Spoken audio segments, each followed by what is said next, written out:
this matter affects their constitutional right. So,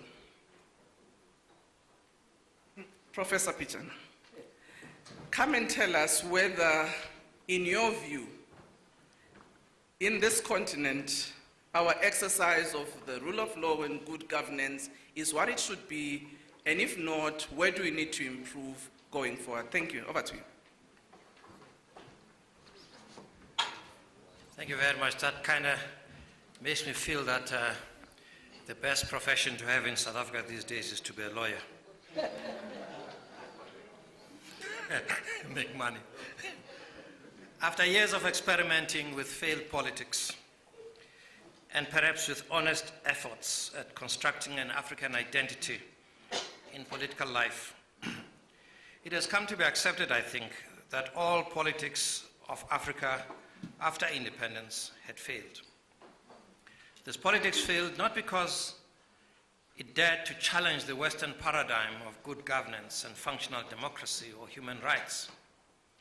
It failed, I think, because it failed the people of Africa themselves. But I prefer to refer as experiments, because at their best they were honest efforts at discovering the African soul in democracy and in democratization.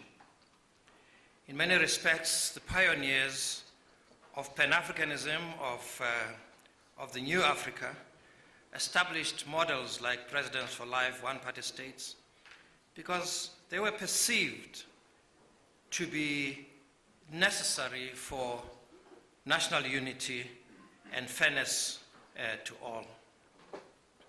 I do think, though, that it is fair to say that accompanying such experiments were indeed authoritarian regimes, violations of human rights, and unaccountability in terms of the wealth of the land, the patrimony of the nation, as well as the development of the big man politics.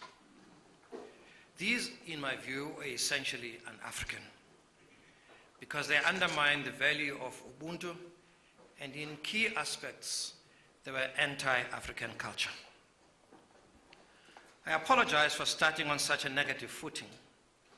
I realize that none of this was possible without large-scale participation, engagement, and interference by the big powers of the world. Following colonization, they maintained hegemony and control of the fortunes of Africa by other means. What I think is shocking, though, is that they never seemed to struggle to find pawns in their games who would do their bidding, even at the expense of the peoples themselves. We've got the same phenomenon in South Africa of people called the Guptas, who seem to have found it possible to get into the wealth of this nation by some means having come from another continent very recently. So it's another form of colonialism of the modern type. So it is true, it is correct to say that forms of imperialism and capitalism found new ways of exploiting Africa after independence. But I suggest that it is very hard for me to accept such a thesis without qualifications.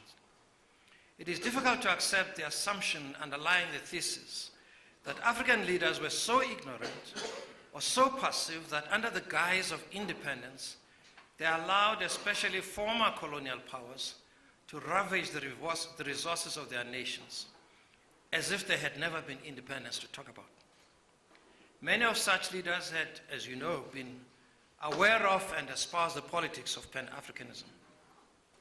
They had participated in the struggles for independence and intellectually and emotionally participated in the greatest movements of Africanist assertion that spearheaded the revolution leading to independence.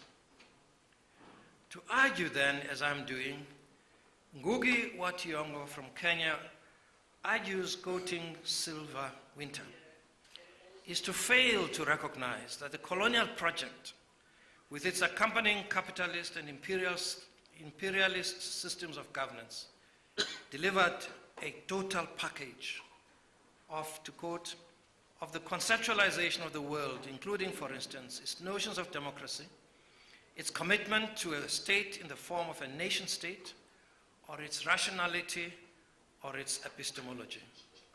Let's call the latter, he says, organization of knowledge, including methods of interpreting and coding knowledge, unquote. Religion, language, and culturation had the effect of creating pawns of the colonial project that served essentially to divide to rule and alienate the subject peoples one from another, create a class of rulers and the ruled.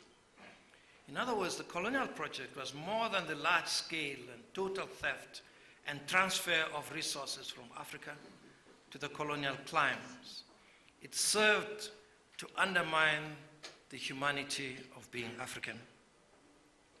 Any project of resistance, therefore, had to transcend the material, tangible appropriation of the levers of power, but attend at the same time to the deeper abstract levels that were subversive of the subaltern, that would have the effect of asserting the humanity of the African.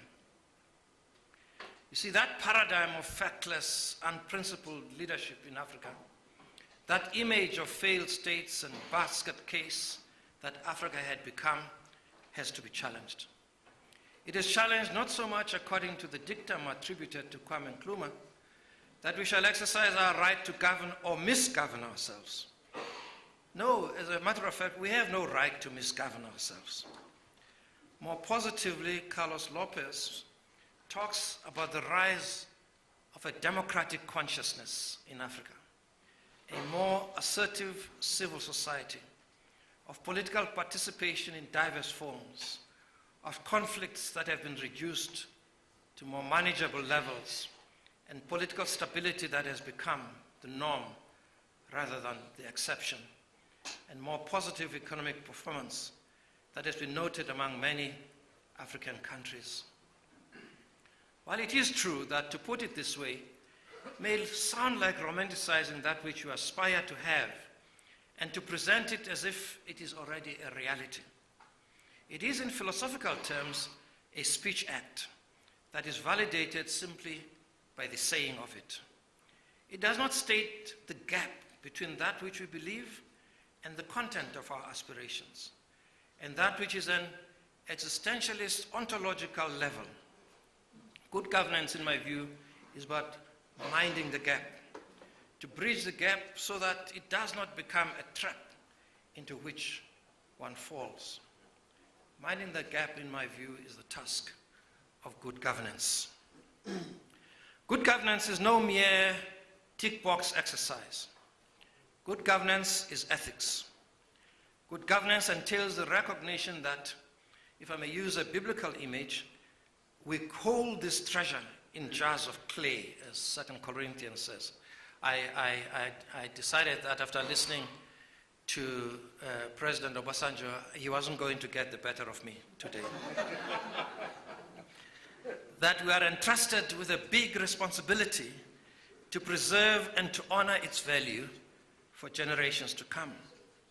We also know that it is a fragile instrument. It's a fragile instrument that with careless handling, it could break into smithereens and would not be put together again. Ethics is practical reason. It seeks to honor the purpose for which the article was created and to manage or balance human conduct to both enable creativity and innovation, but also to counter the tendency towards excesses. Ethics is less about the self than it is about the purpose for which life has meaning. According to the ethics as ideology premise, ethical standards, practices, and traits of character are essentially expressions of vehicles for relationships of power between institutions and individuals and between social classes. The reason good governance ultimately fails is that it's surely that we misdiagnose the problem. Politics that is not driven by an ethical awareness will ultimately fail the people because it seeks to serve, because it fails to subject itself to conscience and to moral checks. A society bereft of moral order, any sense of right and wrong, that relies merely on power and the powerful, that would ride roughshod over the rights of others, undermines the dignity of others. there are rules of life, implicit and explicit, that bind all actors in society to a quality of relationships and mutual obligations that set limits and expectations. Those rules are founded on the moral nature of society, such that the contravention of which causes moral outrage. This moral universe is often unstated and often taken for granted. But when it is violated, then one becomes aware that it exists because it elicits a societal backlash of outrage and condemnation. It is that response that serves as a check on the exercise of power. I've taken what appears to be a detour in my engagement with good governance, because I fear that we often miss that even the best standards will fail if those who are entrusted with governance fail to meet the most basic of expectations. It also seeks to address a common perversion that politicians sometimes seem to believe that what they do and what they actually say need not cohere, or that political action simply becomes compliance with some dictates without putting some conviction and political will behind them. That's a problem. President Muluzi says that people have an inherent mistrust of politicians and politics. All nations are founded on a basic law, or the Constitution. That basic law sets the standard of expectation and aspiration for the nation as a whole. It admits to some basic principles that must be honored and preserved. Constitutions are not just aspirational or restraining documents. They also become the pride of the nation. They become the nation's self-expression or identity. The Constitution represents the heart and soul of the nation. To rip the Constitution apart is to rip apart the heart of the people. Good governance begins by honoring the Constitution and the values it espouses. Good governance also says that the Constitution is binding on everybody. It's not for others. If you're a president, it doesn't mean that the Constitution doesn't apply to you. It applies to you even more than it applies to anyone else. Often these values are not specific and tangible. These values are often implied, and they express the spirit and the mind of the people. One therefore needs to do more than merely complying with the letter of the law, but one must also embrace the spirit of the law. Constitutions by their nature are not self-executing. They depend on legislative instruments to give effect to the letter and spirit of the law. More than that, constitutions depend on moral agents to make practical and alive the intention and the application of law. Justice Sachs, a former judge of the South African Constitutional Court, for example, penned a minority judgment concurring with the majority in the case of Masitla and the President of the Republic of South Africa. President Mbeki, you must close your ears at this point.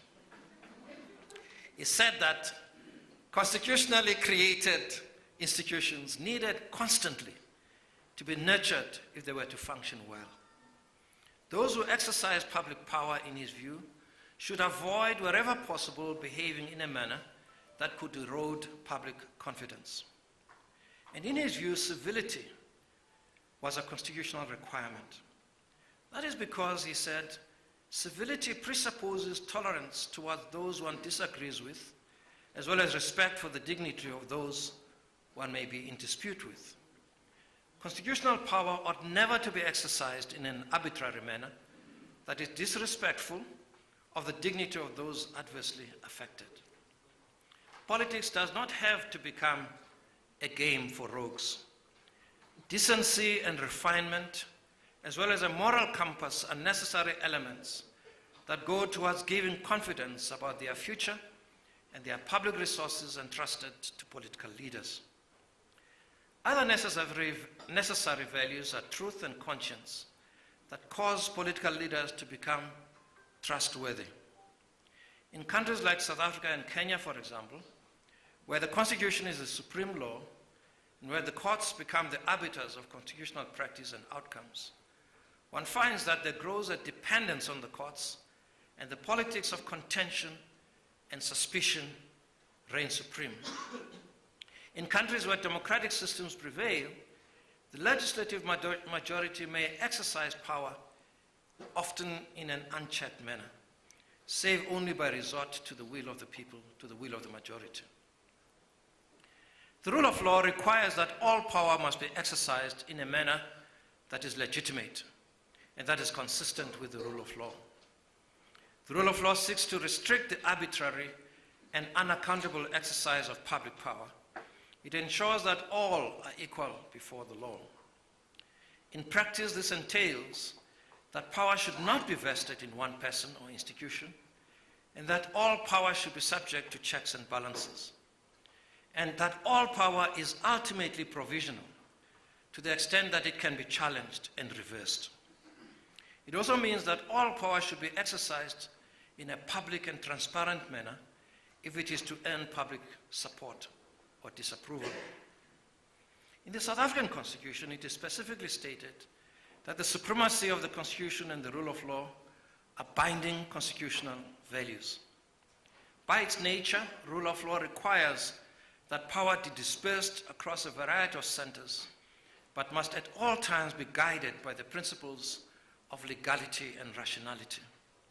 In a string of decisions for which the current South African government has paid a very high price, in a string of decisions, I've stopped counting because they are all about legality and rationality again and again and again. And the government loses its cases for those reasons. In a string of such decisions, our Constitutional Court has refined these principles that now shape the substance of South African law. The rule of law entails both the exercise of coercive power as well as the enabling and fulfilling role of law to accomplish and define its ends. Law is both restrictive and empowering. The rule of law is but one of the bows in the armory of good governance. The Constitutive Act of the African Union, 2000, provides an architecture for the life and work of African nations among themselves and from themselves to the rest of the world, as well as the states and among themselves and their own citizenry. The Constitutive Act is an instrument for the advancement of Africa's ideals of peace and security, human rights and freedoms, development, social progress, and human flourishing. In order to make the principles and objectives of the Act effectual, the Act sets out and is upheld by a variety of instruments, like the protocols and treaties and conventions and charters and declarations, that upon ratification become binding on states. These range from the principal instruments like the African Charter on Human and People's Rights, the African Court on Human and People's Rights, the Pan-African Parliament, the Refugee Convention, the Children's Charter, the Protocol on the Rights of Women, etc. There are also others concerned about the prevention of terrorism, the African Charter on Democracy, Elections and Governance, among others. Also central to the governance processes of Africa is the new Partnership on Africa's Development, supplemented by the African Peer Review Mechanism, APRM. The African governance architecture, therefore, was established as such in 2012 to become the organizing framework for linkages between the various units or organs in Africa and in relation to member states. Its purpose is to engage democratic governance in Africa and to render the various organs effective and coordinated in their purposes. The AGA is set on three pillars. It's set on shared norms and values centered on the promotion of democracy, sovereignty, and human rights. A set of institutions encompassing the AU and the regional economic blocs, and a platform comprising agreed processes for interaction adopted by institutions, states, and civil society actors. Despite all these laudable initiatives and instruments, Africa still struggles to present a confident projection on governance issues. To some degree, I think this has to do with the fact that beyond rhetoric, there have not been any consequences to deviation from the accepted and expected standards. the AU itself has not been powerful enough to constitute a mechanism for sanctions, given that many superpowers may not heed the prescripts of the AU, and the UN Security Council in any event is controlled by states that have permanent membership. The authority of the AU has also been undermined, I think, by obstructive alliances and factions within the AU. These have made it difficult for the AU to act in a concerted fashion at times. For many states, governance may be a nice to have, but if for them it is perceived to undermine national interests, it is dispensable. A trend has developed whereby a growing number of states have taken to extending the terms of office of their presidents beyond the two-term limit by amending the Constitution. The AU, therefore, to be effective, has to exercise what I call soft power. The power to persuade by appeal to moral argument and incentive that would derive benefit from cooperative ventures is the soft power of good governance. But beyond the soft power, do I have more time? 5 minutes? Beyond the soft power, the pursuit of good governance requires states, just like corporations, to subject themselves to regular auditing and reporting. In the corporate world, the auditing regime has been much bolstered by the emergence of the King Codes of Conduct. While these are simply mechanisms to ensure that corporates no longer report on their bottom line profits and losses, but they become more than just the triple bottom line, and currently a fourth bottom line has been added, being social responsibility and the environment. The King Codes, at least in South Africa, have become part of the reporting regime required under the Companies Act and have been bolstered by the Global Reporting Initiative, for example. In the light of the fact that in the global world, the mobility of international capital has become pervasive, it has become imperative that companies subject themselves to the same standards of reporting wherever they may be operating from. Good governance, it may be said, is a kind of assurance that gives comfort to shareholders by means of independent oversight, increased accountability, greater transparency, improved adherence to decision-making processes, lowering of risks to reputational damage that ensures better effectiveness of governance at all levels of the operation of the company and improve operational compliance. Good governance, for that reason, is both voluntary but also persuasive. For failure to prescribe to good governance reporting standards is a reputational risk. With this in mind, then, the African Peer Review Mechanism was established. Interestingly, even before APRM was established, many treaty bodies maintained some oversight to ensure compliance of the treaty from signatory states. In the UN system, this requires both self-reporting, and in time these reports have become very comprehensive. With it are country visits from the treaty bodies. The African Commission on Human and People's Rights, for its part, has always made a provision for a similar regime. The difficulty is that the African Commission for Human and People's Rights system had no enforcement mechanism in the events failed to report or to take any account of the comments that have been made. And therefore, the protocol to the African Court of Justice and Human Rights makes provision for matters pertaining to the failure of states to abide by the provisions of any treaty that they are party to can come under the jurisdiction of the court. Under the APRM, states subject themselves voluntarily to review on their performance in governance by their peers. There are panels of eminent persons appointed, and there are reports to the Council of Heads of State signatory to the APRM. In conclusion, after all is said and done, Africa cannot isolate itself from the cut and thrust of the world order. African states engage these matters in all multilateral forums. They participate as such in all manner of governance and oversight of a world at peace or in war, and Africa is part of a world that seeks solutions to threats against humanity caused by unrelenting climate change and environmental degradation. And yet, it remains true that Africa's voice in those forums will generate as much respect as Africans are capable of making their African institutions to achieve what they set out to do. Then Africans can become leaders in generating their own solutions to African problems. Thank you.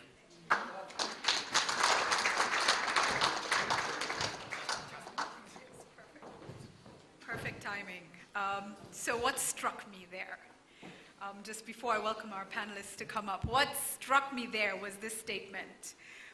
Decency, refinement, and a moral compass are necessary values for political leaders.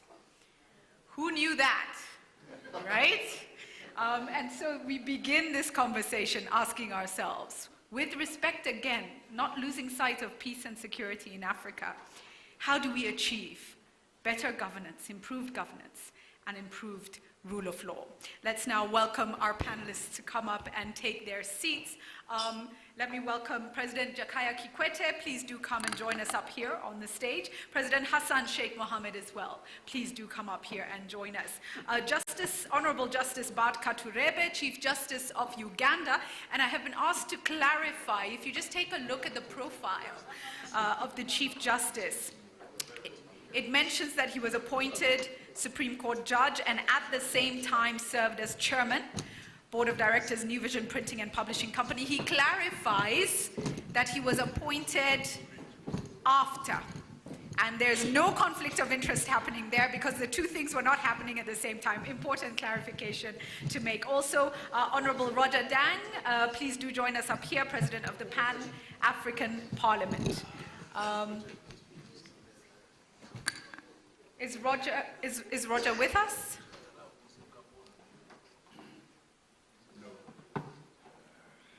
Okay. We shall start. Gentlemen, I'll come straight to the panel with a very simple question, but a painful question in very many ways.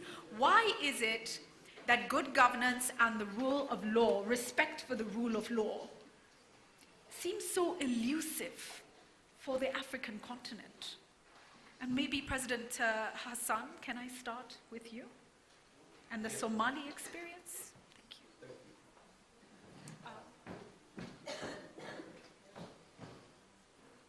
you. Thank you very much, and I would like to recognize the great insight of Professor Panepetiana. I will just follow the steps that sometime back President Thabo Mbeki said, which is more of practical side. We have so many theories, concepts about the good governance, the rule of law, set of characteristics, principles that's been said widely and in academic or in the literature. But the bottom line, I would like to bring the problem here we have in Africa, which is not one-dimensional only, but it's multidimensional, is how can we make our people believe that the state, the rules, the regulations in place are impersonal, neutral, and service their interest? How can we make our people that the rule of law, the governing institutions, all of them service their own interest? That's in the eyes of the ordinary citizen, the one we have been discussing all day, that you said 60–70% of our people living in the rural area, which many of them do not encounter with these good, fancy explanations or descriptions and definitions that we give the rule of law and the good governance. Yes, education is a foundation for making these people understand what this is, but it's not the only one, and it's not enough. Leading by example. How can we make, first and foremost, our leaders are the ones who follow the rules.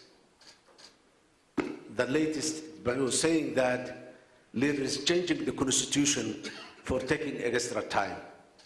How can our people believe when they see that we are doing that for the sake of their ambitions and their interests and their doing? How can our people believe that we're doing on behalf of them when they see still we are clinging the power for reasons that many people come? So I would say that the best way through is following, making the leaders themselves subject to the rule of law, and then only you can come the good governance, the economic inclusiveness. All these subjects that we have been discussing today is not possible where the rule of law is weak.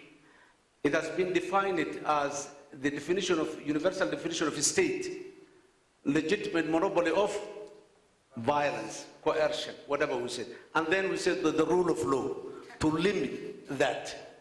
But if the rule of law is not limiting that, the state imprisons the person they want. The state deprives the rights of some people from whom they want. The state or the leaders, they give special privileges to some people because they have been they supported them to become leaders. If these are what the people are seeing, and many of the people are very irrational to understand some of these concepts, they see that he is hungry because of his part has been taken by XYZ. And why he take? Because the leader is his friend, his tribe, his whatever, you name it. So I think most of the culture that we need to develop is respecting the rules by the leaders, not the people, by the leaders. Then only the people will start to respect the rules and the practices of good governance. Thank you. Thank you. I'll come back to you in a short while on how you start to rebuild that and the struggle that it takes. But let me first come to President Kikwete on his thoughts on this issue. Why has this been such a struggle for our continent? What is wrong? Sometimes we ask this question, is there something wrong with us as Africans? Well, in summary, I can say to the question, why good governance and rule of law elusive? I would say the answer is yes and no. You know, taking cue from what President Obasanjo said this morning, let us look at where we are coming from. When we look at where we're coming from,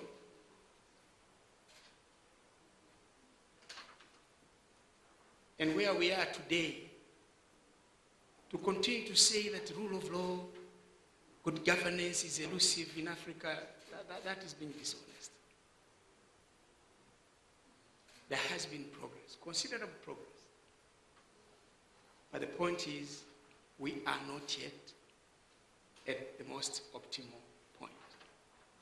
I'm starting from this point because we should not get to a point where everything in Africa is bad. Well, there are so many good things that are happening to the extent that you discourage those who are actually working so hard to make good things happen, and yet you don't seem to appreciate. Every time you see it, everything. Rule of law is bad. Inclusion is bad. This thing is bad. So why is everything so bad in Africa? So this is the standpoint. Good governance, I'm trying to get the much simpler definition, not the professorial definition. There are the following tenets in my view. One is the presence of democracy. You cannot have a nation that is governed well, where there is dictatorship, there is no democracy. Now let us look at the history of Africa. At independence, it became fashionable for all our countries to go single party. We call it single party democracy. They say multi-party is not Africa. So we tried that experiment. But in the 1990s, a wind of change blew up in Africa. We all went multi-party. Which African country today has remained a single-party democracy? None. It's a measure of progress which we should take note of. We should not get to the point of, this is a fact of governance. But the other, of course, on this one, it is work in progress. Many of these parties are 20, because it started in 1990s, 1992, now it's about 25 years. And they're very young political parties. Within themselves, there is need of building process within the political parties. But also in relation to the ruling parties, a number of ruling parties are looking at opposition parties as enemies and not opponents. And as such, at times, of course, they take draconian measures to prevent them from functioning well, prevent them from organizing. So if there is anything this forum can come up, or a message, is to encourage the powers that be not to perceive opposition parties as enemies, but look at them as opponents, but look at them as partners in governance in the country. Opposition parties are essential. The importance of it is that, one, they make the ruling parties or the governments of the day not to go to sleep. Yeah, because there is somebody who is going to say, hey, you are dozing. You're supposed to be awake. But they are also important in telling the governments that what you are doing is wrong, which for themselves within their party, they may not see it, or rather, even when they see it, they may not have the courage of saying that what our leader is doing is wrong. They will have this automatic support for the leader. At times, of course, we are using it, going it too far, to the extent that of not telling the truth, so that they don't, the parties don't put it. When I was president, I was addressing members of my party, the party caucus. I told them, please do two things. One, your role is oversight of government as parliamentarians. Do this function. Not that because you come from the ruling party, you are not telling the party that this is not right. Of course, there are party lines. When it comes to voting, vote with the party.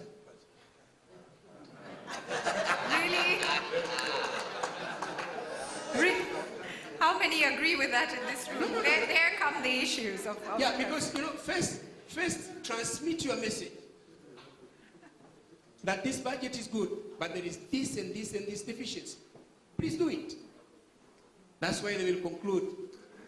I support them. No, I support the motion, but I want to hear what the minister is saying about the issues that I raised. Then the minister will pronounce himself. This member of parliament raised this matter. I know I'm going to take care of it. There is this issue in that district. There is a breach that is bad. This something is happening is wrong. There is a corrupt official there. We will take care of him. So raise these issues, but don't go to the extent of blocking the government's budget, because then the government will not function.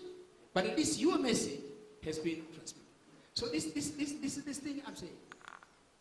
That you shouldn't get to a point where even members of your own party cannot say what is wrong, what the government is not doing right. You're making a terrible mistake, because what will happen next? People will vote for the opposition,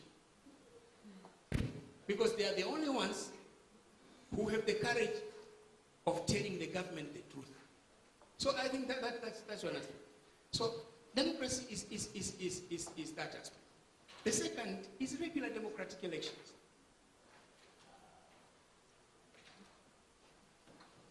Africa is conducting regular democratic elections, no doubt about it. The issue now is the conduct of the elections. Are they real elections, or sham elections, or doubtful elections? Of course, there is always observation of elections, and we have seen from the reports.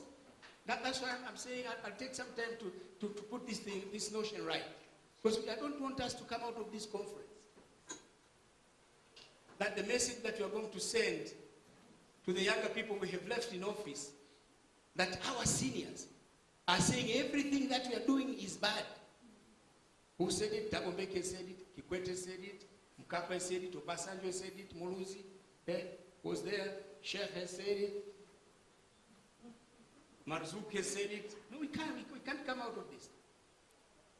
There are democratic elections, and they are being observed. If you follow the reports regularly, there is improvement. From the first elections, there were problems.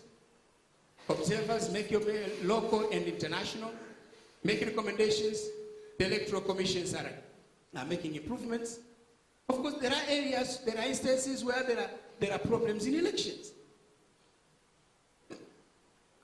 What this forum can come up with is to say that please make sure that you are organized democratic elections, and these elections are well organized, they are free and fair.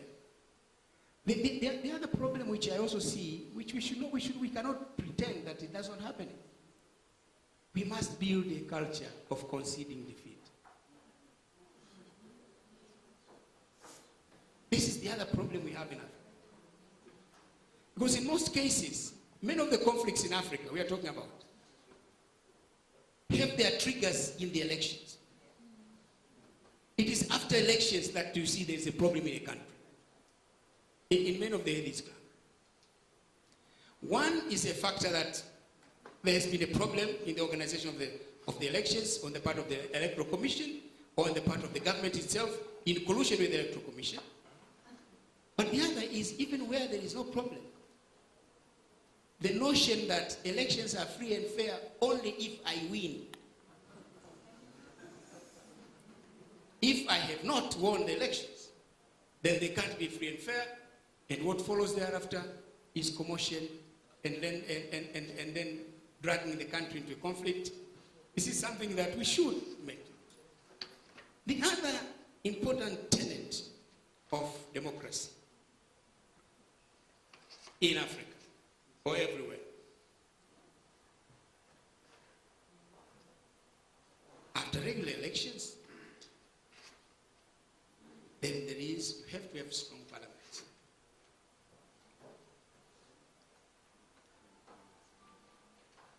Parliaments are important institutions for enacting laws, but also for oversight of government. Good governance without a strong parliament is a mirage. So we have to have strong parliament. Parliamentarians who are assuming their role of making good laws, but parliaments who are overseeing the functions of government fearlessly. They tell what is good, they tell what is wrong. Because if parliaments don't do this, governments will not be on their alert. If parliament don't do this, mistakes will continue to be there. If parliaments don't do this, corruption will be rampant in government. There will be no transparency. There will be no accountability. The institution better placed to hold governments accountable are parliaments. Thank you very much, President Kikwete. We'll come back to you in a moment. As I come to Chief Justice, just in a moment, to mention that, so as you know, Kenya has just elected its parliamentarians as well, and the first order of business for them has been to fight a salary and allowances decrease that was instituted by the Salaries and Remuneration Commission. So there have been issues with the election, all that is dying down, all the parliamentarians all of a sudden come together in one common cause. And all they have done for the people of Kenya is convince us that they do not have the best interests at heart for the country. And so how do we start to move away from elected positions where people are not playing a positive role and playing a self-serving role? I'll come back to that question, Mr. President. Chief Justice, I come to you now, and your perspective on this all-important issue of good governance and respect and implementation of the rule of law. Thank you very much. First of all, when someone offers themselves for election to positions of responsibility of leadership, what is the motive behind their offering themselves? Is it for them to gain power for the sake of gaining power and they become big people, your excellencies and so on? Or is it because they are offering themselves to get an extra responsibility to serve the people that send them to Parliament or to State House?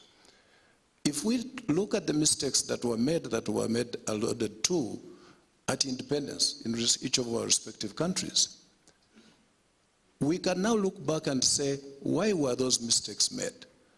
We can say these were young people. In Uganda, some of those early leaders were in their 20s. So you can say maybe they didn't know what they were doing. But when someone reaches a point of personally overthrowing the constitution of a country and announcing to Parliament, to the country, that, by the way, we have a new constitution and I'm no longer Prime Minister, I'm President, then the members of Parliament say, but what is the constitution? And he says, you will find it in your pigeonhole. We have in Uganda something we call the pigeonhole constitution of 1966. And to what extent did that constitution contribute to the coming of Idi Amin and all that followed? Now, if you should change the people that sent you to Parliament in the first place, the people that sent you to State House in the first place, and you claim to be working in the name of the people, at the end of the day, these are the heavy prices we have to pay. When Idi Amin came to Uganda in 1971, I had just finished my 6 hours in vacation. He was regarded as a liberator in Kampala because there were so many political prisoners in the reserve prison, including Ben Chwanka, who was later to become Chief Justice later that year, and then you would kill him the following year. These are problems bestowed on the country by people who didn't recognize, in my view, their responsibility as leaders. I think when we offer ourselves to leadership, we must recognize that the people we are going to lead have their human dignity as human beings. Whether they are peasants in our villages, whether they are business people, wherever they are, they must be treated with dignity. And treat them with dignity means we must rule them in accordance with laws. Open, transparent laws enacted in a transparent manner so that even the peasant knows, if I breach this law, I will be handled this way. You remember the case, was it in Tunisia, the man who was selling fruits and which set off the revolution? Last week in Kampala in Uganda, there was a lady hawking vegetables. And the Kampala State Council have their bylaws against hawking in the city. So the askaris, the police, you understand, the askaris, the policemen of the State Council, they were chasing this lady, wanting to arrest her. And she fell in the channel which crosses Kampala and drowned and died. Now the traders went and retrieved that body and carried it physically across Kampala to the city hall and asked, what is the State Council about? This mother of three having lost. So this is where we are saying, even that hawker needed to be treated with dignity. And that was a failure of governance. So good governance must be seen in that context, and then in the context of the rule of law. That's why we say everybody must be dealt with in accordance with the law. And I'm saying this as someone who has had that, because what is not reflected in my background. Here I have been a member of parliament, I was a member of the Constituent Assembly, I was Attorney General, Minister of Justice. I have seen some of these things actually at work. Maybe we'll get back to it. Thank you. Thank you. I will be back to you in a short while. Professor, let me come to you briefly on the question of how culture plays in here. The different nuances we might find across different regions and communities, different nations. How do we ensure culture enhances our respect for good governance and rule of law, especially in places where, in a country like Somalia, where you've had so many years of literally disorder? How do you bring it all together? How can we use culture? Thank you very much. I think what culture does, what rule of law, what human rights, what good governance does, is to disrupt the culture of taken for granted. You know, those things that we do because that's how they are done, without really thinking about the consequences, rather need to be subjected to a process of interrogation in terms of who does it serve, does it advance the welfare and the well-being of the people? Is it within the constitution? Is it within the law, etc.? So that interrogation must be constantly being used to examine public law and the use of public power. And when you say culture, it kind of immediately conjures up, in my mind at least, the idea that culture, the things that we're used to do, we do them because we've done them. Right. We've always done them this way. It must be repeated. Sometimes that needs to be disrupted. Right. And I think that's what good governance is about.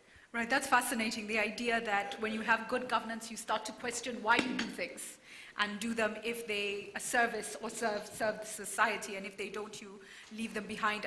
Let me come to you once again, Your Excellency Hassan Sheikh Mohammed, and ask the question that I had posed earlier. The rebuilding of a state that has been disrupted, fractured, broken apart literally. Take us through that struggle. Again, Somalia is a very unique case, and what's there might not be applicable to many African countries who make development since the year of Africa in 1960s, where most of African countries, there are cycles going on: independence, then military took over, then the multi-party system, then it's like that, you know, it's evolving, the progress, and everything, as President Kweta said, it's not bad, but there are still, many people are pointing the weak or the bad thing is that they want progress, immediate progress to see. In Somalia, it's a long history, starting from the independence day of 1960, but there was similar cycles. Military took over, 21 years of dictatorship, then civil war broke.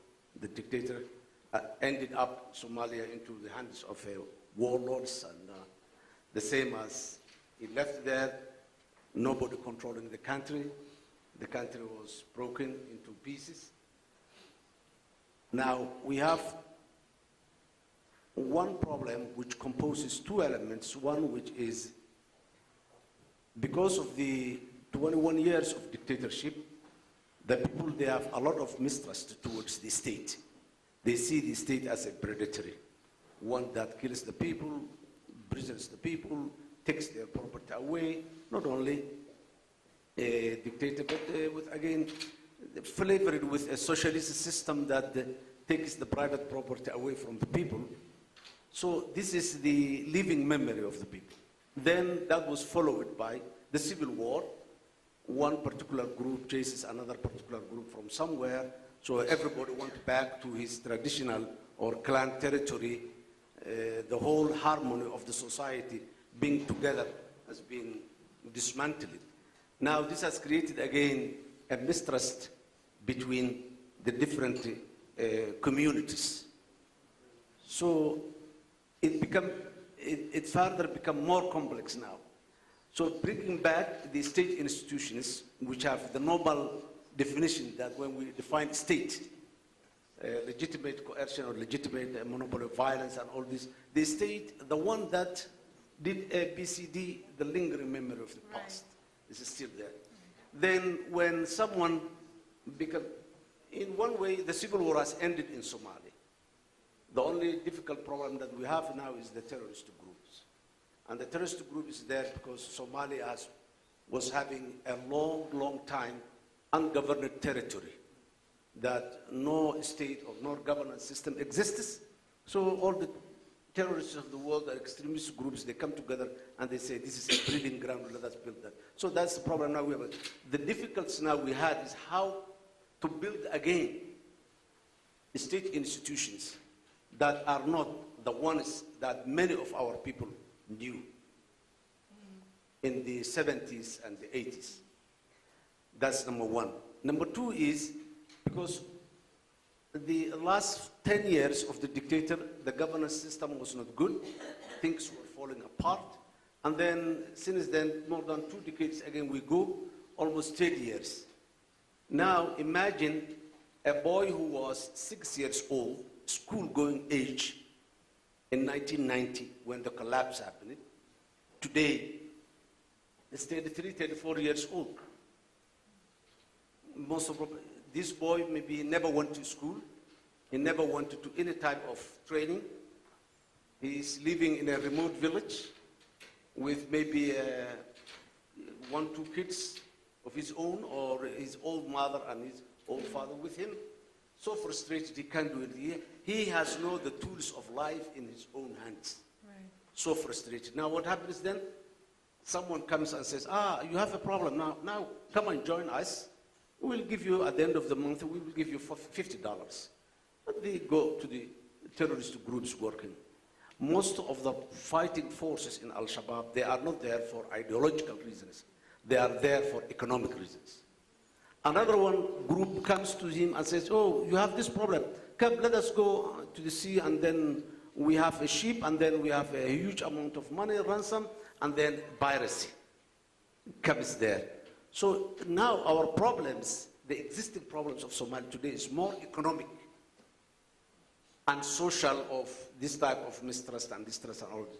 Even with all these complex existence now, Somalia has went, since the collapse, Somalia has went 5 times presidential election and maybe another more than 5 times subnational leadership election at the federal level, heads of federal member states.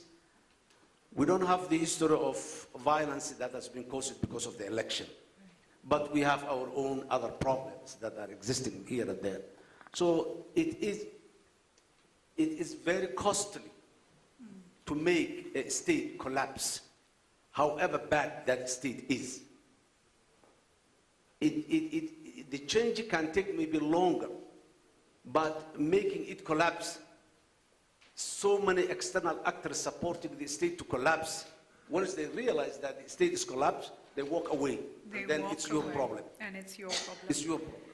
Thank you for that. I think absolutely critical that we understand when it all breaks down, when we give up and it all breaks down, what is the struggle in building it back again? President Kikwete, I come back to you, and you've taken us comprehensively through what good governance is. And you've said, listen, Africa's moving forward. We're not going to leave here with a narrative that everything here is bad and everything we do is useless.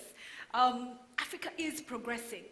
But do you feel that there is a lack of urgency as to the quality of good governance we expect to see and respect for the rule of law, that we do expect more and we have the right to expect more? What would you say? Lack of urgency.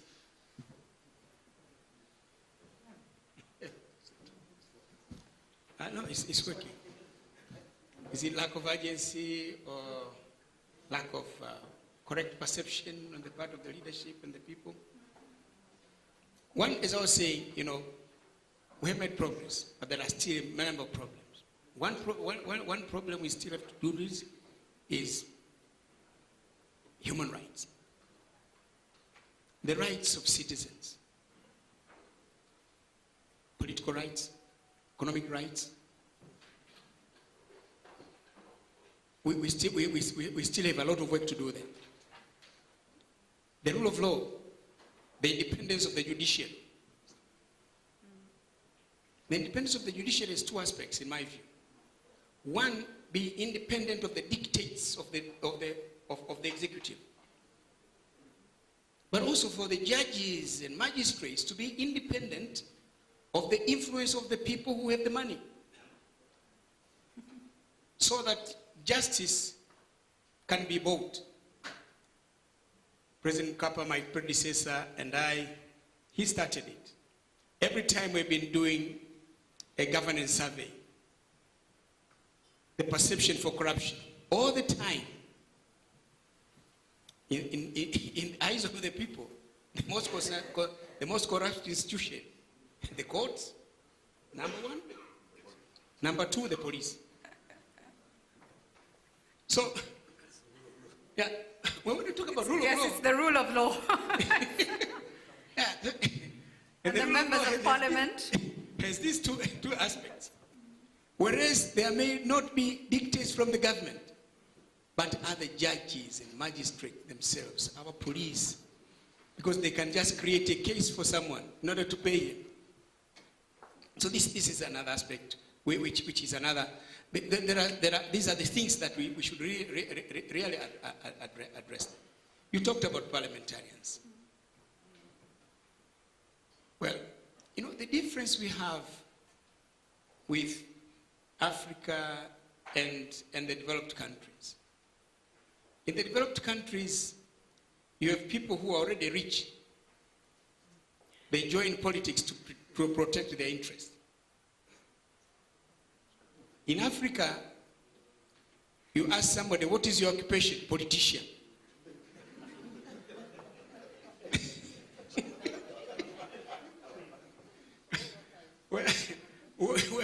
When politics becomes an occupation, so definitely the first thing this fellow does when he goes to parliament is, how much am I getting? So these are some of those problems. But of course, the thing that we usually do, I think it's the same with Kenya. Parliamentarians are not left to decide their remuneration themselves. They will recommend, then take it to the executive. And the executive will say yes or no. They can even decide, okay, you are demanding $10,000, I'm giving you $6,452. They will complain. After that, of course, I remember I went through that experience. What they did at some point, every bill you sent to Parliament, they just said, this one is not yet ripe, defer it. It's coercion. Yeah, so, but we sorted it out without having to resort to it. Again, as was being said in the morning, it's dialogue. Meet parliamentarians, talk to them, and then you get to an understanding. So as I'm saying, what we say, a lot of progress, but it is work in progress. Thank you for that. Chief Justice, let me come to you, still leading on from that before I come to the floor. I'm on the way in just a moment. You've been a member of parliament. You've seen this life in and out in the different offices that you've held. What would your advice be as to how we can really start to clean up our parliaments, our police, our judiciary, the executive? Corruption is a big part of this whole story.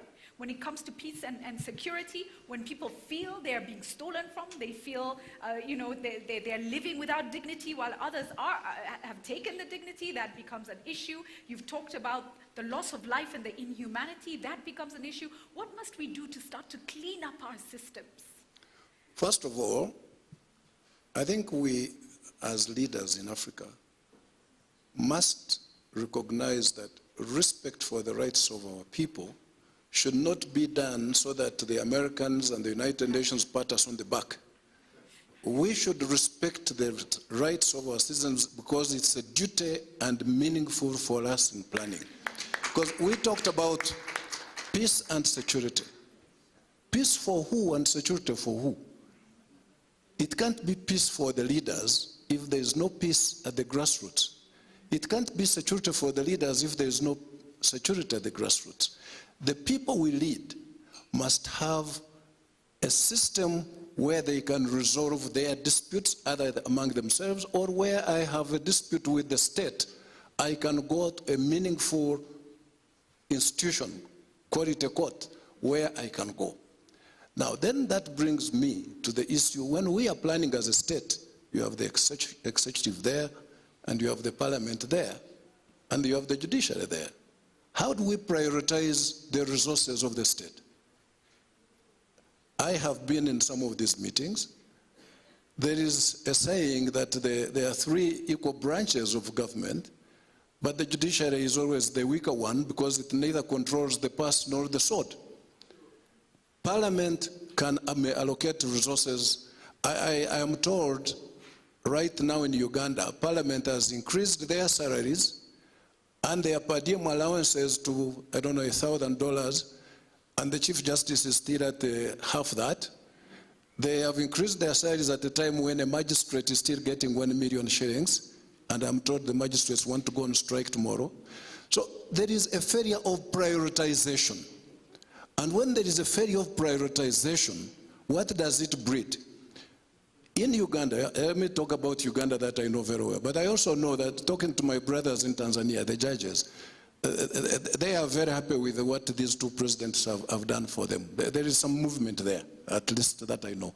But in Uganda, which I know, you will get someone who goes and works in, say, Bank of Uganda or URA as a legal officer and gets, say, 20 million shillings.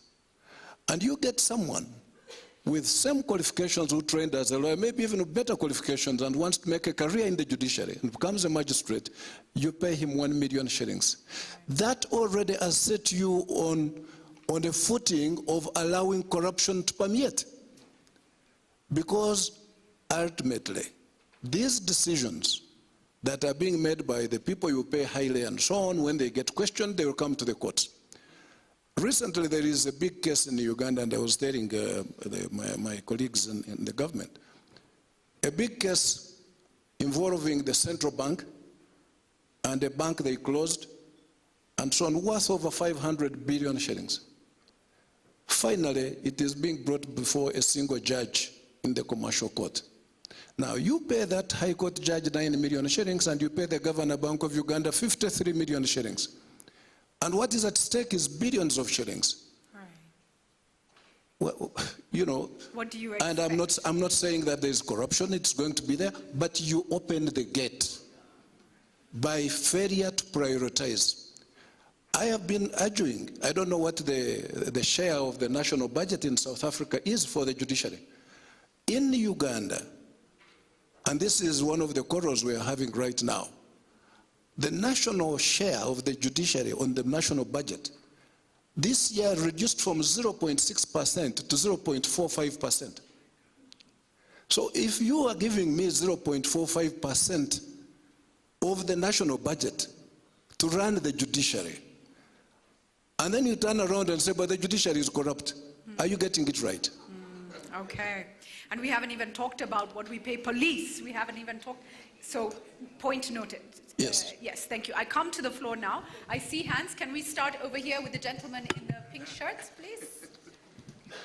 Thank you very much. Yes, thank you. Thank you. Yes, yes. Thank you. Yes. You can pass it forward when you're done. Thank you. Thank you. My name is Kidani Kiros. I'm the director of the Institute for Peace and Security Studies of Addis Ababa University. Well, actually, my question is directed to His Excellency Hassan Sheikh Mohamud. Well, the concept, the discussion about African-centered solutions have become a catchphrase in Africa, I can say. And then when you take elections, specifically when we take the case of Somalia, as His Excellency already said, Somalia has passed through 5 consecutive peaceful election process.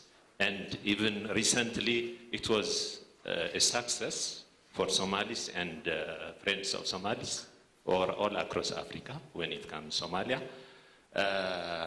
And then this shows you there is a sense of stability when it comes governance of the election process. Though it is not, it doesn't follow the traditional way of election process.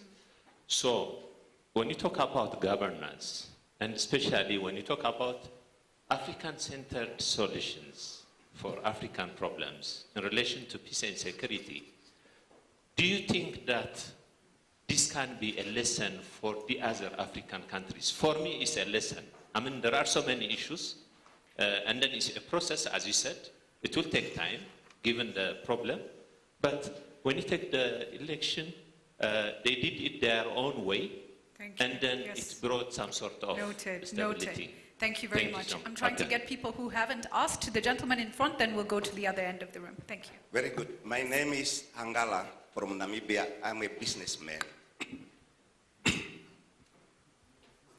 Regarding the institutions of, that we have in Africa, either government or public state-owned enterprises. First of all, ordinarily, when you have a car, your own good Mercedes-Benz, before you give that car to somebody, you ask whether he or she has a driver's license. That has the competence and the capacity to drive that car. When we give our institutions, whether it's a board of a company or a state, do we ask the competence? In the board of directors, when you appoint a CEO, you say, has this colleague the capacity to take this company where it should go? In terms of state governance, do we discuss in the parties, in the parliament, is this colleague has a capacity to take this? And some of these cars, one is a sedan or a truck. So therefore you must have a driver's license to drive a truck. Now when we give the institutions to somebody who do not have that capacity and crash, then we are blaming ourselves that this guy is not competent, when we could have discussed it.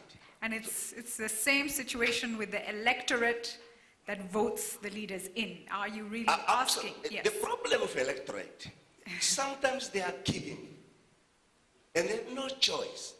I think therefore it's important, if we are talking the issue of governance, that we look at the competency and the capacity. Thank you. And it's not always skills, but the wisdom to take these institutions further. Thank you so much for that point. There's a lady right at the end of the room in a light blue shirt. Thank you. Oh yes, of course. for me. Thank you. Thank you very much. I can't help but feel that we have just reached the moment since morning, because we've just struck at the heart of the matter. When we talk about governance, and I take the point that, of course, things are improving. Sometimes we take 2 steps forward and then maybe 1 step backward. But I see governance, of course, as a continuum. The qualitative aspect of it, far more than the technical aspect of it, is where I think we need to begin to focus attention. Sometimes governance, which needs to mediate the space between leaders and the people that they're seeking to lead, only limits that conversation to one that is among the elite.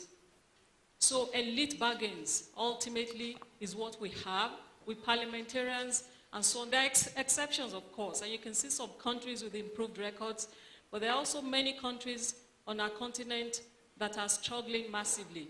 How do we therefore mediate that space between leaders and the people? And I'm sorry, one more issue, because we're not talking yet about the diversity issues.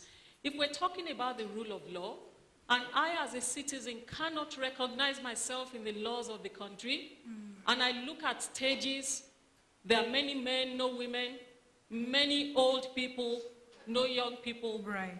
What does that say? If I am a citizen of a country, but I cannot confer citizenship on a partner because I'm a woman, but my brother can. Right. Those are the sorts of conversations around inclusion and exclusion that need to come into the matter. Thank you very much. Gentleman in front of you, and then... Yes, thank you. I think, can I just say this? Our thoughts bind us, our fears limit us, our beliefs control us, our leaderships continue to betray us. So how do we change it? We actually have extraordinary value. Africa is rich in philosophy, in spirituality, in many, many things.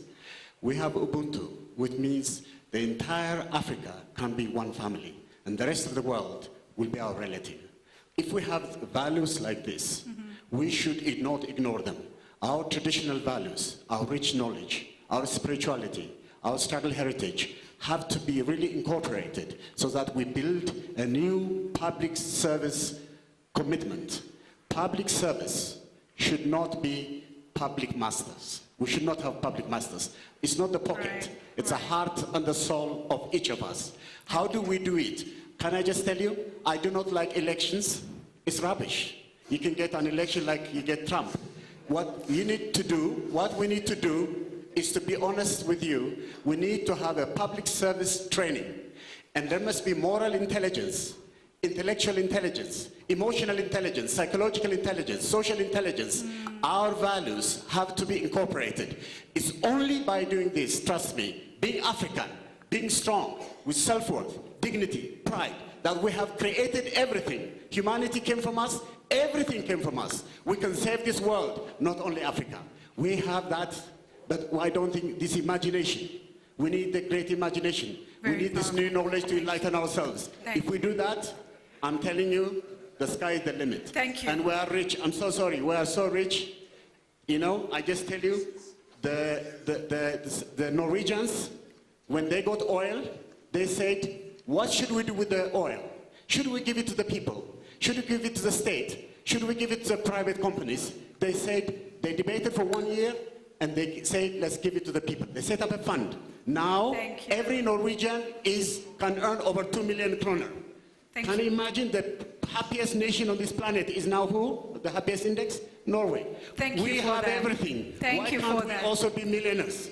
Please, Africans, be millionaires, unite, be renaissance, as our Thabo Mbeki says. What did he say? Thank you. Renaissance Africa. Are you running for office, sir? Are you running for office? We are inspired. We are inspired, and we hear you. Yes. And we hear you. I love my brother, so I have to mention him. We hear you. Thank you very much. And I think, you know, it is the software issues, and the software issues do not start in one place, they start in every place. But we have to move collectively with the software. Please give the gentleman over there, and then we'll come down to this side. Thank you. Thank you so much. My name is Frederick Waguma. I'm going to ask us to be incredibly brief. Definitely, I am going to be brief because I'm from Uganda and I want to talk to my Chief Justice because I'm very well represented. I want to thank you, Your Highness, Chief Justice. You brought out something very interesting about the current case we have between the Grand Bank, which was closed, and the Bank of Uganda. But which is very actually fundamental and will shape a lot of things in our country. But to the other point is there is a case that emerged out of the 2016 elections. And that case was as a result of one of the presidential candidates, Kizza Besigye, on his intent to declare, you know, it is actually treason. Declare it's a treasonous case. And it was brought before your table, before the courts. His intent to declare himself as president, you know. And currently we have a stalemate. We have two governments, that the government of the people and the government which is superimposed. What and is your up question? to now, Yes, what we is your do not question? have, I'm coming to the question. Please now. We do not have a clearly direct outcome of the 2016 election. I wanted to find out from you, this case of treason which is before the courts, what is going on, what's happening in Uganda? Thank you. Do we have two governments or not? Thank I you, had sir. quite Thank a you, lot sir. of issues, I but need to because move of fast. time, Thank you. let me stop there. We appreciate and it. I want to thank my Chief Justice Asante because he's sana. very respected in our country. God Asante. bless you. and we Twashukuru. love you. Asante. Okay. Gentleman over there in the glasses, and I see you, Raphael. I see you. Yes. Okay. Thank you. Thank you. My name is Turkmen Terzi. I am Turkish journalist here last 7 years, but I am now also like African because I am self-exiled journalist. I cannot go my home. Because of Erdogan. My question is, in a previous session, Tunisian president nicely said, corrupt democracy creates the corrupt dictatorship. Actually, exactly happened in Turkey. It was very shining, a role model country. But 2013 corruption case against Erdogan and his family. After that, immediately Erdogan creates special courts, one judge courts. This court itself illegal, and carried out investigation against police and judiciary who organize a corruption case against Erdogan. They fired and they jailed 30,000 police and so many judges. After the coup, we don't know who really organized the coup still. Immediately, within 24 hours, Erdogan government jailed or fired more than 2,000 judges and prosecutors. Now more than 4,000, 5,000 prosecutors fired or the jail. Just my question, do you see that danger in Africa? Do we see that danger? Yeah, how you will protect your independent judiciary in Africa? Because you have also corrupt, so many corrupt governments. Thank you. Thank you so much. So the warning there is that in Turkey it happened so fast. In fact, the world in many ways is still reeling. Do we see that as a possibility anywhere in Kenya? Gentleman in the brown jacket right at the back. Thank you. Thank you very much, Moderator. Sipho Mantula from UNISA. Moderator, I think the theme of this forum, we should look at this debate that peace, security is not privilege, it is a right. And Article 23 of the African Charter is clear. So I will urge the elders who are here on the forum to say, how do we make member states of the AU domesticate the African Charter and stick to Article 23 in terms of the right to peace and security? Secondly, the trends of shaping peace are around the gray zones of governance. The bad governance, weak governance is a driver of conflict. We should not run away from that. The last point, democratic deficit. For the elders again is to remind them of the charter that they have signed in 2007 on election democracy. It took them 5 years to make them come to effect. That charter is marking 10 years. So this forum must look at that charter critically to say, President, you have said, Kikwete, we can have regular elections. But sometimes there are selections. They are not elections. People select one another. So we should be very careful that when you think of elections as regular, they might be irregular, and we might be facing what we call post-election violence. So for me, those are the areas that I will urge this forum to look into as solutions. I'm still repeating Article 23. Right. Thank Thank you. And I want us to just pause for a moment and say to ourselves that indeed peace and security is a right of every African. And we shouldn't be begging for it. And we shouldn't ignore the fact that some Africans don't enjoy that right. There are girls and boys being raped in South Sudan today. There are people suffering due to Boko Haram. In Libya, the situation is bad. In Central, I mean, we could go on, and it's not acceptable, but let's just keep that for a moment. It is a right of every African, and that's critical. I'll come to you, Raphael, and then to the gentleman there at the end. Thank you. Thanks. Once again, I'm called Rafael Obonyo from Kenya. Just 3 points. I think we are discussing leadership, which is great, but good leaders don't fall from heaven. They come from among citizens. I think we must also emphasize the importance of active citizenship. I think it's very important that this particular forum and elders find ways of also engaging citizens to rise to new levels of consciousness. Because we see every election, we are the ones as citizens who plant cactus and then we want to reap mangoes. It cannot happen. So we need to help citizens to actually realize that they hold the strongest office in any democracy. The second thing is building the next generation of leaders. We can, sort of say that the elderly generation, the adult generation has done their part. They have failed in some cases, they've succeeded in certain cases. But now in Africa, across the continent, there's the new narrative of youth leadership. And many people imagine that youth leadership is going to solve the problem. But youth leadership is not a silver bullet, it's not a panacea. If you look at Kenya, last election, not this one, the 2013 election, we had the youngest leaders in the history of our National Assembly. If you look at the Senate, we had the youngest Senate across Africa. But the good story ends there. Because if you look at the corruption, the young people, youthful leaders in parliament are queuing for the same ills. If you look at negative ethnicity, if you look at psychophancy, they are the same people who continue to do that. So how do we model a new generation of leadership that is based on vision and values? And lastly, is the question of institution. We've been told, and it is true, that Africa does not need strong men. Africa needs strong institutions. We must make sure that we strengthen our institution. That is the legacy that we can bequeath our generation and the generations that will come after us. Thank you very much. Just to the gentleman in the striped jacket and then the gentleman on the end. And I see you as well. Thank you very much. Julie, I think this goes also to the question you raised. We need to rethink democracy. You are very critical of our elected leaders, and I agree with you. We're applying lots of ideas of the nation state, which we borrowed from Eurocentric ideas. Isn't there a case for us to think about deepening democracy from an African perspective?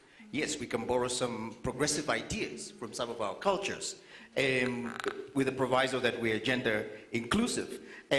We heard that we are entering the 4th industrial age. Is there any way we can leverage technology? I know mobile telephony has penetrated many parts of Africa. In Kenya, where you're from, M-Pesa is leading the world, the entire world, in terms of providing banking through the mobile phone. So can we think of direct democracy using the mobile phone? Create an app that works and is not hacked by certain actors. And to leverage also civic education, I think, for the people to be able to know that they can hold their leaders accountable. Absolutely, absolutely. And you know the good news, let's bring the mic forward over here, please. And then I'm coming, you will have the last word, don't worry, sir. The good news is we are getting a better educated younger generation in Africa. And so already we're starting to see tangible change. Yes, please go ahead. Thank you, Madam Moderator. I think you're a left winger. You're always going left, but that's fine. My apologies. Madam Moderator, there's a lot of passion in this room. And sometimes we forget that we are dealing with Africa. It's a big continent. There are 54 countries. So really, you know, we should really not treat all the countries the same. There are big differences. That's what we do in the foundation I work for. First, I agree with you that in governance, we see governance as a series of rights of citizens, what they expect their governments to deliver. Security and rule of law, participation, human rights, socio-economic development, and human development. I cannot go into all of that, but let me say a few words about rule of law. Rule of law has improved, and you know, really, when we talk, we should base things on facts. We measure this. We have 33 sources of data. For every indicator, we have 95 indicators. Of each of these indicators, you know, we have 3 sources. If you look at rule of law, out of the 54 countries, 36 have improved the rule of law. And in rule of law, what did we look at? We looked at the we looked at the judiciary, the independence of the judiciary, We looked at the judiciary processes. We looked at land rights. We looked at transfer of power, and we looked at sanctions. And in all of this, it's reasonable in Africa. Close to 35 out of, and you know, but if you look at overall Africa, it's come down. And you know why? Because we have countries like Eritrea, we have countries like Somalia, we have, and we do respect to him, because they've come from a very low base. And therefore, you look at it, the overall thing goes down.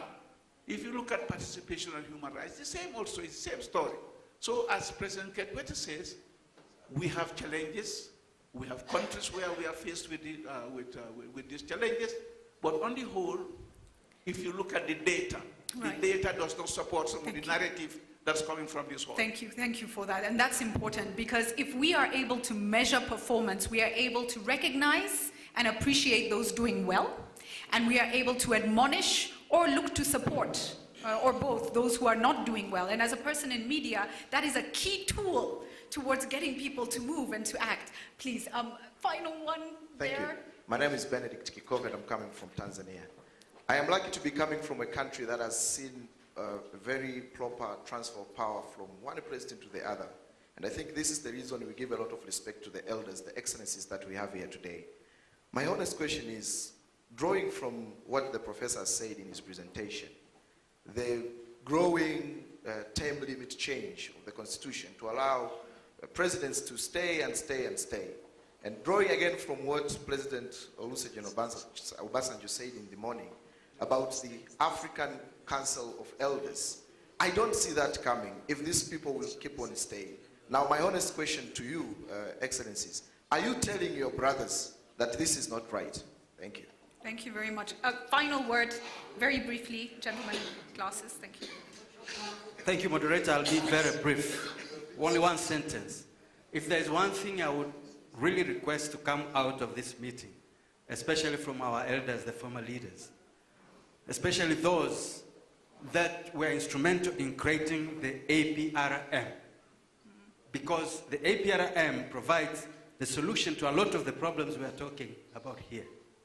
And the problem we see, and I have to declare I'm a member of the panel of eminent persons of APRM, and what we see is a decline in the interest for African countries either to join or for those who are inside to continue with the process of review and implementing the plans of action that come out of review to address all the issues of governance that are a cause of peace and security Thank you. That's an important issue, and maybe one of the things the Council of Elders can take up, and I think this is absolutely critical, is what is in it for a country to volunteer to be part of the APRM? You go through a whole process of examination. Does anything happen thereafter that makes it worth it for you? And we have to recognize that this is important. Whether it's working with media partners to ensure that there's attention going into these issues, that we're working with these countries to build their capacity, they need to get something to encourage them to sign up for the process. A lady has the final word right here, and Honorable, can I get the mic on this side, please? Thank you. Honorable Netumbo, let's let her speak first, and then we'll see if we can take a very brief. Thank you. Thank you very much. I will not respond to your question because Namibia has just joined the peer review, and we are in the process of putting in place the necessary mechanism. So it will only after the whole process that I'll be able to make the evaluation. Why I asked for the floor, I really listened to very interesting discussion, and what it's telling us is that we realize I don't want to call them problems. I realize there are serious issues that, it has been there. There are those serious issues that we need to address. And we are talking about Africa in totality. African citizens with different structures that we are referring to. And these issues cannot be addressed by anybody else, but we have to address them as Africans and moving together. Now, when we say, if I have I got it correct. If we say all politicians of Africa after independence have failed, where did we place the civil servants? Where did we place the private sector? I know government are elected, but the private sector has also ethical responsibility. Right. Because when you talk about corruption, and it should be really understood what is corruption, because we should also not use it for witch hunts, which could be very dangerous and very destructive as to what we want to do. Thank you. So I really want to know what is the role of the civil servants and the private sector. What is the role of the private sector? Because they do advance. Thank you. And if they stop that, they could also contribute to the fight against corruption. Thank you. Final view here for 30 seconds, and I'm coming back to the panel. And that question on the role of civil service. Very many of us know that it's civil service that runs government very often. Gentleman over there. The role of the private sector as well in good governance, their role in respect of the rule of law and supporting the systems and mechanisms. I'll bring that straight to you in a moment. Thank you. Brief. This forum is amazing. It's the most interesting. I like the honesty, the openness with which we are addressing our distinguished former leaders. I'm looking for an opportunity where we are going to have sitting heads of state and former heads of state in a forum like this, and we talk like we are talking. Right. We have because now it looks like, thank you. Excellency, it looks like we are preaching to the converted. Thank you. So we have a respectful but firm engagement with the current leadership of the continent. Thank you. Please, microphone to President Mkapa, please. Thank you. Thank you. I have a question for you. Yes. You are a media guru, and throughout today we have heard absolutely no word about the role of the media. Yes. So I'm asking now, can you tell us what your role has been or can be or should be in promoting good governance and the rule of law? But Mr. President, you could probably answer that better than I could. We are both journalists. So I will quickly address that and come to the panel. And the role of media is key. And for all the media players here today, media is a very big part of the problems we have on this continent for several reasons. For one, we do not focus on development as a key issue. We would rather focus on politics. And yet, poverty is killing us. And we've already discussed here the issue of resources, the issue of identifying poverty as the key agenda as we move forward as a continent. And our media in Africa don't get that yet. But what have we done? I'll ask you in a moment, President Mkapa, what you've done about it. But what have I done about it? We have started our own media house where we deal with development content specifically. We have started our media house where we hold Africa leadership conversations. We have started a program for high schools where we go teach and engage with young Africans at high school level on the SDGs, on development, on security issues, a myriad of things. Those young people go to the UN today, stand on a stage and talk about them. That's a different generation growing for Africa. So we're trying to do our part. But I would encourage you to go to your spaces and find media professionals willing to learn and do things differently and speak to them. Because the only way we'll change the reality is when we make them understand in a non-confrontational manner that they need to be part and parcel of the development rather than just selling hot stories, which tend to be negative stories. President Mkapa, do you have further ideas on how we can know? Are you sure we'll have a private conversation? I come to you now. You started us off with great context, and I just want to take that question to you posed on, the civil service, the private sector, and their role in this whole space when it comes to good governance and rule of law.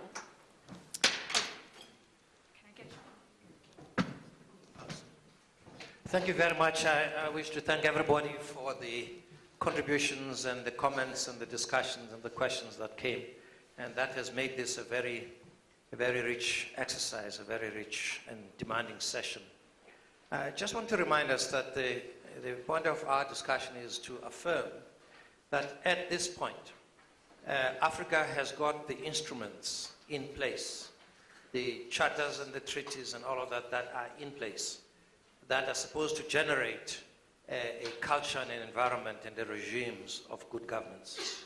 They are there. But also we know that the application of those is patchy and in some instances recidivist, and that Africa is now putting instruments in place to monitor, oversee, and we've just heard what has happened to APRM and to NEPAD and all of that. That says to me that ultimately, at the end of that, a lot of this depends on the moral value, quality of the leaders that we elect, who actually seek to abide by the instruments that are in place. And deliberately, I drew reference to the work of the GRI and to the King Codes, because I wanted to bring in the private sector into this environment of reporting. The truth of the matter is that even in the private sector, there's a whole movement of accountability, of auditing, of reporting that is taking place, which is parallel to the one that we're having with the state. And so I don't think the private sector is left. The same issues are in place. Is the quality and the value character of the people who are put in leadership, and their competences come under the spotlight as well.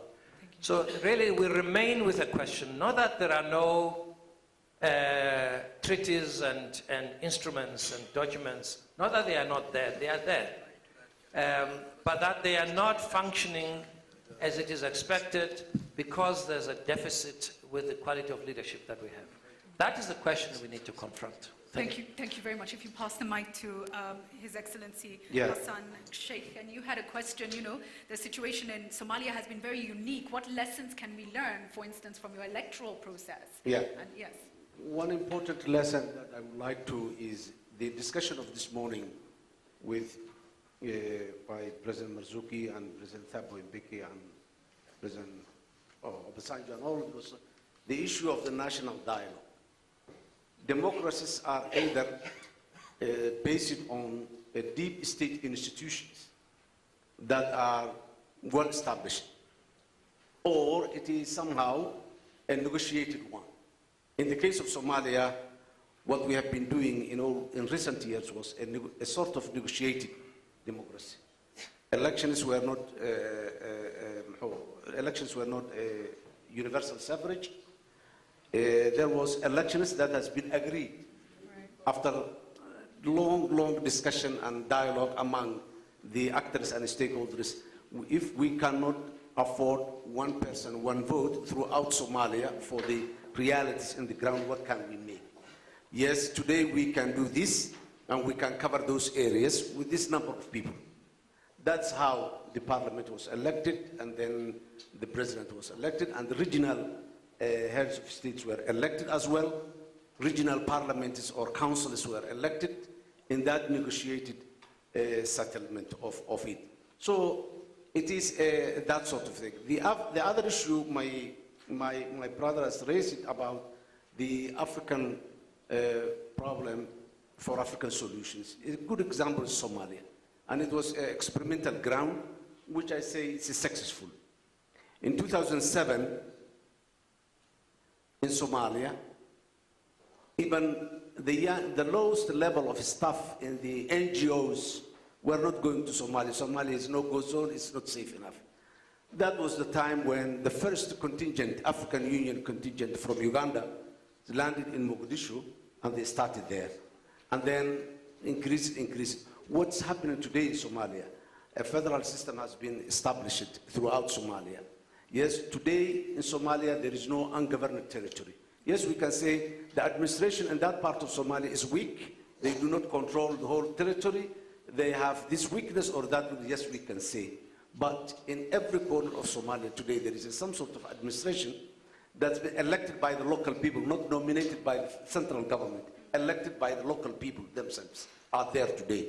And this has come through a dialogue. But still, that dialogue has to go deep, deep down until it unravels those layers of mistrust that it's a process going on. Right. It's a process going on. And the culture has started. African Union mission in Somalia is working, and they have the main reason that Somalia is today making progress, but